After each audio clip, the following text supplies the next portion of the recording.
अर्णव गोस्वामी, अर्णव गोस्वामी, कल तक अर्णव गोस्वामी पूछता था भारत, आज थूकता है भारत, आज थूकता है भारत। ये जो वार्ता पे वार्ता हो रही है, किसान इतनी उम्मीदें लेके जाते हैं और फिर वही ढाक के तीन पात।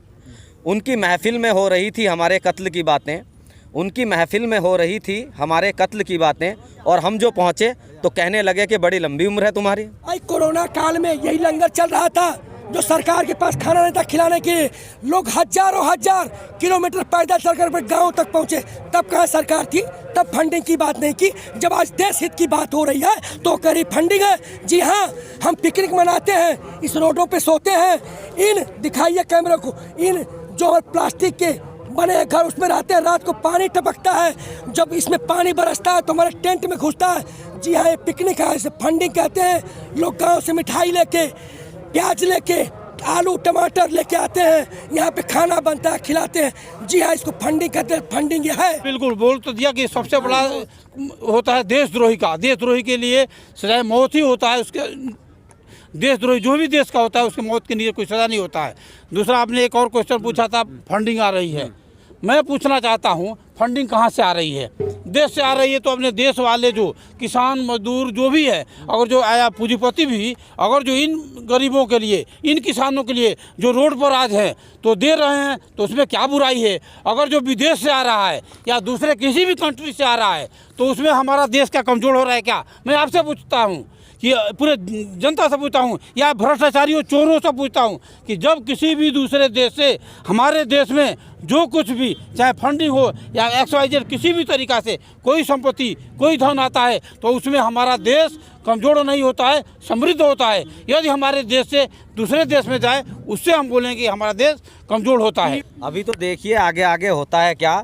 ये तो अभी बिल में जो कीड़े बड़े हुए हैं ना, तो अभी तो फिनाइल डाला है, उसमें से सारे बाहर निकल के आएंगे। छपकर बिका करते थे जो अखबार कभी, आजकल वो बिककर छपने लगे। तो ये जनता को अब सोचना पड़ेगा कि राष्ट्रीय चैनलों पर सफ़ेद झूठ चल रहा है। एक तो झूठ होता है, एक सफ़ेद झूठ होता है। पहले से ही प्लानिंग होती है चैनलों पे क्या चलना है, क्या नहीं चलना है, और इन्होंने पत्रकारिता की मर्यादा को भंग कर दिया है। तो अब जनता को सोचना पड़ेगा और इनको जवाब देना पड़ेगा। मैं मणिदेव चतुर्वेदी पुलवामा पर खुलासा करता हूँ। इस पर पूरे चैनल चलाए, मैंने उसका पूरा समीक्षा किया, जो उसकी रिपोर्ट आई गलत है। मैं पूछता हूँ कि जो पहले चेक पोस्ट स्थापित किए गए थे वो किसकी मर्जी से हटाए गए, उस पर क्यों नहीं जांच बैठाई गई? चेक पोस्ट का काम होता है, जो गाड़ियां आती हैं उसको चेक होता है, तो सारे चेक पोस्ट हटा लिए गए थे। निश्चित रूप से मैं फिर कहता हूं कि जांच का विषय है कि वो जो चेक पोस्टें थे हटा ली गई थी, किसके आदेश से हटाया गया था, और इस पर सरकार भी इसमें शामिल है। निश्चित रूप से अर्णव गोस्वामी शामिल है। पूरा इस पर अलग से चर्चा कराई जाए, फिर से जाँच कराई जाए। चेक पोस्ट क्यों हटाए गए? चेक पोस्ट पूरा खाली कर दिया गया था, जो गाड़ियां आ जा रही थी कोई चेक पोस्ट नहीं था। अर्णव गोस्वामी जी का सिर्फ एक ही काम है, झूठ बोलो, जोर से बोलो और सामने वाले को बोलने मत दो, इसके सिवाय उन पे कुछ नहीं आता। तो वो बंदा तो कहीं ना कहीं पहले से ही शक के दायरे में था, और अभी चैट लीक हुई है, तो अभी तो देखिए आगे आगे होता है क्या। बिल्कुल एक्शन लिया जाएगा और लिया जाना चाहिए ऐसे बंदे पे। मैं ये कहना चाहूँगा, अरे इतना शोर मचाना, तुम क्या सोचते हो कि शोर मचा के झूठ को सच साबित कर दोगे? नहीं, झूठ को सच साबित कर दोगे क्या आप शोर मचा के? आपने सुशांत राजपूत पूरे 2 महीने तक वही चलता रहा, कंगना रनावत का छज्जा टूट गया, वही चलता रहा। अरे ये देश है, ये आप नेशनल पत्रकारिता कर रहे हैं। आपको ये शोभा देता है कि किसी के किचन में क्या खाना बन रहा है, कोई क्या खा रहा है, क्या पहन रहा है। शर्म आनी चाहिए ऐसी पत्रकारिता को। जी देखिए, पत्रकारिता का धर्म होता है कि बिल्कुल स्पष्ट दिखाए। कानों में, पेट में गया जहर सिर्फ एक व्यक्ति को मारता है, और कानों में गया जहर पूरे समाज को मारता है।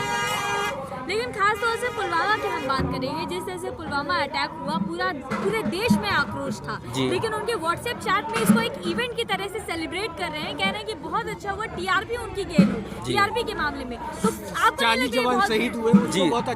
जी देखिए, उनको किसी की शहादत से कुछ लेना देना नहीं है।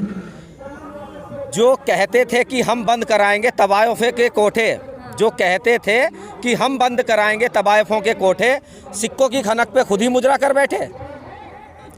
तो कहीं ना कहीं जनता को चिंतन करना होगा, सही और गलत की पहचान करनी होगी और इसका जवाब देना होगा। जो गलत है उसके मुंह पे थप्पड़ मार के, वोट का थप्पड़ या फिर उसका बायकॉट करके, थप्पड़ का मतलब सिर्फ थप्पड़ मारना नहीं है, बहुत तरीके से मारा जा सकता है। तो आप जिस तरीके से भी आप थप्पड़ मारना चाहते हैं बिल्कुल मारिए। जहाँ जी बिल्कुल, सबसे पहले वो मुसलसल जाम पीना चाहते हैं, वो मुसलसल जाम पीना चाहते हैं, हर शाम एक शीशे की हसीना चाहते हैं।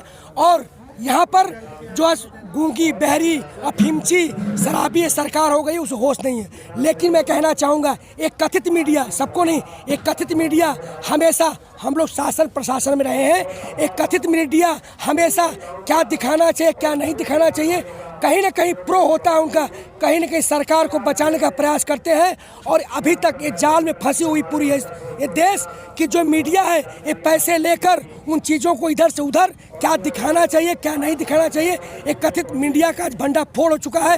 एक राष्ट्रीय मीडिया जो अपने को अर्णव गोस्वामी, ऐसे और से बहुत मीडिया नाम लेना नहीं चाहूँगा, उन चीज़ों को जो इस किसान आंदोलन को नहीं दिखा रहे हैं, वो भी मीडिया पैसे पे बिके हुए, उनकी भी खंगाला जाए तो उनको कहाँ से फंडिंग प्रो हो रही है, कहाँ से पैसा आ रहा है। जी आज न्यायपालिका भी कटघरे में खड़ी है। मैं उस न्यायपालिका से पूछना चाहता हूँ कि आज रेल बिका, हवाई अड्डा बिका, आपने न्यायपालिका को बेच दिया। आप जो चार जो उस कानून के पक्ष में थे उनको आपने समिति में रखा, और आप एक अर्णव गोस्वामी के सुप्रीम कोर्ट फैसला देता है, एक हर्षित प्रभु के चलते आप जात सूचक नाम हटाते हैं। इतने दिन से 4 महीने प्लस 52 दिन सरकार कहाँ सो रही है? अब संशोधन की बात कर रही है। निश्चित रूप से ये दुर्योधन गया, कंस गया, रावण गया, अंग्रेज गए, मुगल गए, पूर्ववर्ती सरकारें गईं, अब इसको भी जाना पड़ेगा। इसको हराना नहीं है, इसको नष्ट करना है, फिर पनपेगा।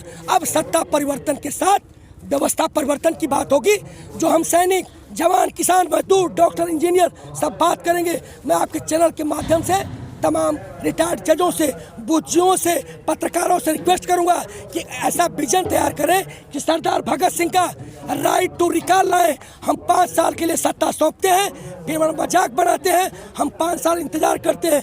हमारे परदादा रोड पर थे, हमारे दादा थे और हमारे पिताजी आज हैं, कल हमारी औलादें होंगी। क्यों? आखिर कब तक? हमें क्या मिला? आज जरूरत है एक व्यवस्था परिवर्तन की। और आप देखिए जिस तरह का ये बयान आ रहा है, मैं बता रहा हूँ अर्णव गोस्वामी देशद्रोही हैं और उनके ऊपर देशद्रोह का केस लगना चाहिए। लेकिन ये नहीं होगा क्योंकि चोरों का और भ्रष्टाचारियों का उनके ऊपर हाथ है।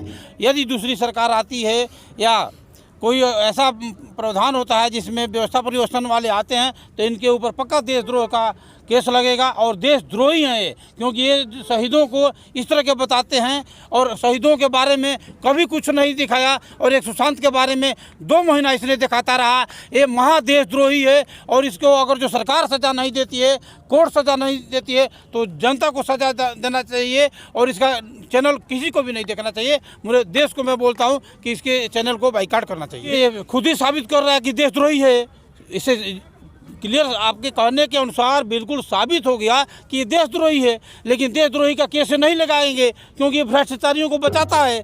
जो भ्रष्टाचारी हैं, चोर हैं, जो इस देश को जातिवादियों में बांट करके राज कर रहे हैं, उन चोरों को, भ्रष्टाचारियों को बचाने का काम करता है। इसलिए इनके ऊपर ये देशद्रोही का केस नहीं लगाएंगे। लेकिन ये जो जनता है, ये किसान है, ये जवान है, ये आवाम है, इनको इनका बाइकाट करना चाहिए। और सत्ता परिवर्तन नहीं, जब व्यवस्था परिवर्तन होगा तब इनको घसीटा जाएगा। जैसे कि छोटा सा झलक एक कुछ दिन पहले दिखाया गया था मराठ में, आप लोगों ने देखा था कि इनको कैसे घसीटा था। छोटा ही घसीटा, लेकिन घसीटा तो वैसे लंबा घसीटा जाएगा इनको।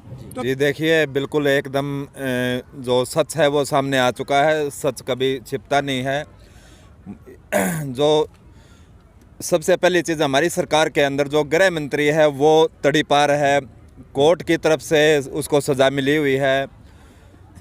और इस बीजेपी के अंदर जितने भी लोग शामिल हैं, ये सारे के सारे कहीं ना कहीं 162 सांसद की इनपुट हमारे पास में है, जो कोर्ट से आरोपित हैं, दूसरी पार्टियों से इसके अंदर आ गए हैं। तो कहने का मतलब ये सारे के सारे कोई कहीं से आकर के ये चंबल घाटी की एक गैंग बन चुकी है और अब इनका निशाना है पूरा का पूरा देश के जवान, किसान, मजदूर, जो रीढ़ की हड्डी होती है उसको कमज़ोर करने का, उसको अपने बस में करने का, जो कि हम नहीं होने देंगे। और उसी के आधार पर इनको कमज़ोर करने के लिए ही ये जो कानून लाया गया है, कृषि बिल लाया गया है, इसकी प्लानिंग, इसकी योजना 3 साल पहले बन चुकी है।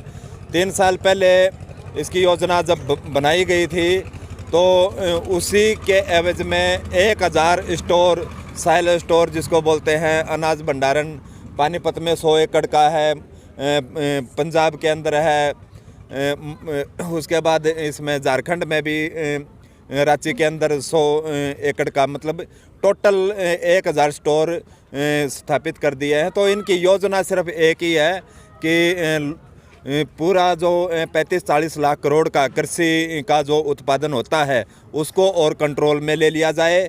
बाकी तो इन्होंने सब कुछ बेच दिया है। इसको कंट्रोल में लेने के बाद में जनता बिल्कुल एकदम गुलाम हो जाएगी और जनता के ऊपर कंट्रोल किया जा सकता है और लंबे समय तक इनकी शासन करने की जो नीति है वो कामयाब हो सकती है, लेकिन ऐसा नहीं होगा। सर, आप बॉर्डर पे जब रक्षा करते हैं, आप जब इस तरह की जब इस तरह की जो बातें सामने आती हैं तो आपको कैसा महसूस होता है? बिल्कुल बहुत दुख होता है, क्योंकि जो है कि इस तरह के जो है कि अपने दिल से, जान से और जो है कि देश की रक्षा जो करता है और इस तरह के जो गद्दार लोग कार्रवाई करते हैं उस पर काफ़ी दुख होता है। लेकिन हमारा फ़र्ज बनता है, क्योंकि हमने देश की, राष्ट्र की रक्षा करनी है, इसलिए हम अपने कामों में लगे रहते हैं। खबरों में बने रहने के लिए फोरम 4 को सब्सक्राइब करें और नोटिफिकेशन पाने के लिए बेल आइकन दबाएं।